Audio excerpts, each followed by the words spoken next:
বিসমিল্লাহির রহমানির রহিম। আসসালামু আলাইকুম। চলে আসলাম আরও একটা রেসিপি নিয়ে। আজ শেয়ার করব ভাপা পিঠা রেসিপি।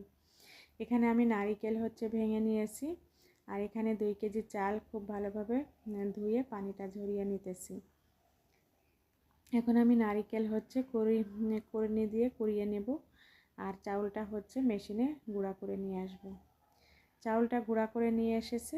এখানে আমি 1 কেজির মতো চাউলের গুঁড়া নিয়েছি।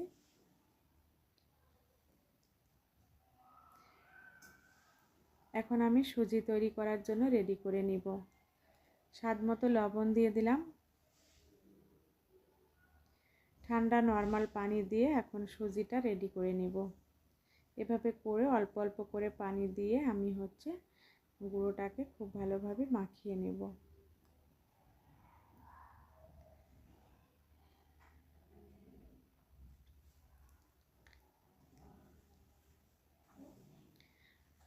মাখানো হয়ে গিয়েছে। সুজিটাকে এখন আমি একটা নেটের সাহায্যে চেলে নিব। আর নেট দিয়ে সুজিটা চেলে নিলে খুব সুন্দর হয় সুজিটা, আর খুব দ্রুত সুজিটা চেলে নেওয়া যায়।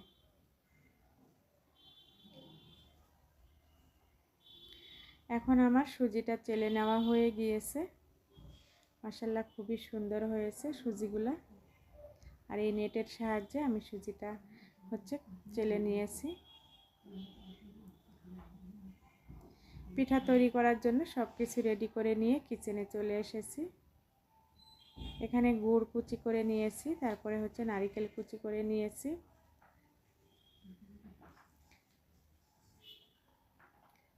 পিঠা রাখার জন্য একটা প্লেট নিয়েছি, আর এখানে আমি গরম পানি বসিয়ে দিয়েছি। গরম পানিটা এখন বলক এসে গিয়েছে। পিঠাগুলো এখন আমি বানিয়ে নিব।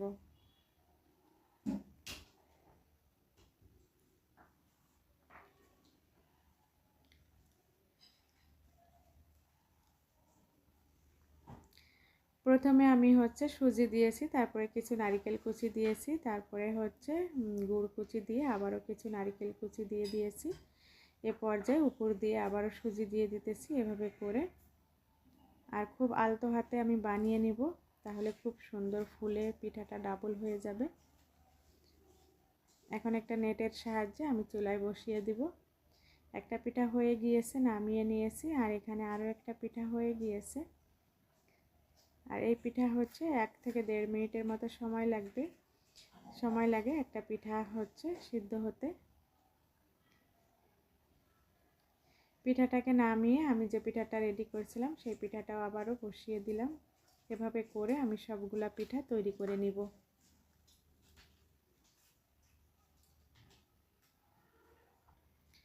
এখন আমি ঢাকনা দিয়ে ঢেকে দিব।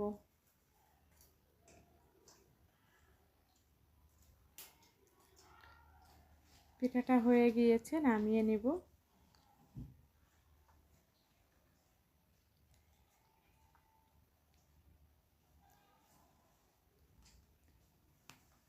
সবগুলা পিঠা আমার তৈরি করা হয়ে গিয়েছে। 1 কেজি চাউলে আমার 10 পিস পিঠা হয়েছে।